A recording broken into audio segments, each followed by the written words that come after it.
یہ Vincent when گوگ کی گمشدہ painting کی کہانی ہے۔ فرانس کے پرسکون شہر اوورسر اواسا میں ایک غیر معمولی دریافت ایک پرانی دھول بھری اٹاری میں چھپی ہوئی تھی۔ انا، ایک پرجوش آرٹ مورخ، اور اس کا معاون جیمز وقت کے ہاتھوں بھولے ہوئے ایک قدیم کٹیا کے سامان کو چھان رہے تھے۔ اٹاری پرانے فرنیچر، مکڑی کے جالوں سے بھرے صندوق اور ماضی کی یادگاروں کا خزانہ تھی۔ انتشار کے بیچ انا کی تیز نظر ایک کپڑے میں لپٹے کینوس پر پڑی۔ اس کا دل جوش سے دھڑکنے لگا جب اس نے احتیاط سے اسے کھولا اور وینسنٹ وین گوگ کے خاص برش اسٹروکس اور چمکدار رنگ ظاہر ہوئے۔ جیمز، جلدی یہاں آؤ، انا نے جوش سے کانپتی آواز میں کہا۔ میرا خیال ہے کہ ہم نے کچھ غیر معمولی پایا ہے۔ جیمز، شروع میں شک میں مبتلا، نے کینوس کے ساتھ اس کی مدد کی۔ کیا تمہیں یقین ہے؟ تمہیں کیسے پتا چلا کہ یہ وین گوگ کی ہے؟ برش اسٹروکس، رنگ، یہ لازمی ہے، انا نے اصرار کیا، اس کے ہاتھ کانپ رہے تھے۔ ہمیں فوری طور پر اس کی تصدیق کرانی ہوگی۔ وہ اسے ڈاکٹر لوکاس کے پاس لے گئے، جو ایک معروف آرٹ ماہر تھا۔ جب اس نے احتیاط سے کینوس کا معائنہ کیا تو کمرہ تناؤ سے بھر گیا۔ یہ حیرت انگیز ہے، آخر کار اس نے کہا، اس کی آواز حیرت سے بھر گئی۔ دستخط، تکنیک، یہ بلا شبہ ایک مستند وینسنٹ وین گوگ ہے۔ انا کی آنکھیں خوشی سے چمک اٹھیں۔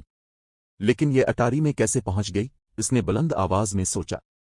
ڈاکٹر لوکاس نے سوچتے ہوئے سر ہلایا۔ یہ ایک معمہ ہے، لیکن میرا ماننا ہے کہ یہ وین گوگ کے آخری سالوں کا گمشدہ ٹکڑا ہو سکتا ہے۔ یہ ایک عظیم دریافت ہے۔ دریافت کی خبر تیزی سے پھیل گئی اور جلد ہی ایک نمائش کا اہتمام کیا گیا تاکہ گمشدہ شاہکار کو بے نقاب کیا جا سکے۔ پینٹنگ، جس کا عنوان گندم کے کھیتوں پر غروب آفتاب تھا، کو جوشیلے صحافیوں، آرٹ کے شوقین افراد اور مورخین کے سامنے پیش کیا گیا۔ کمرہ جوش و خروش سے بھرا ہوا تھا جب انا نے حاضرین سے خطاب کیا۔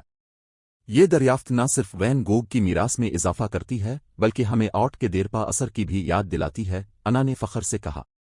یہ ایک عظیم فنکار کے ذریعے قید کیے گئے حسن اور جذبات کا ثبوت ہے۔ حاضرین تالیاں بجاتے، کیمروں کی چمک نے لمحے کو امر کر دیا۔ گمشدہ پینٹنگ مل گئی تھی اور اس کے ساتھ ہی وین گوگ کی روح کا ایک حصہ دوبارہ زندہ ہو گیا تھا۔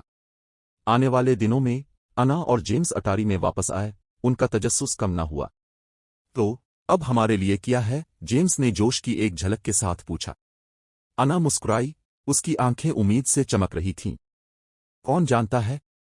بے شمار کہانیاں دریافت ہونے کا انتظار کر رہی ہیں۔ آج یہ وین گوگ تھا، کل یہ کوئی اور گمشدہ خزانہ ہو سکتا ہے۔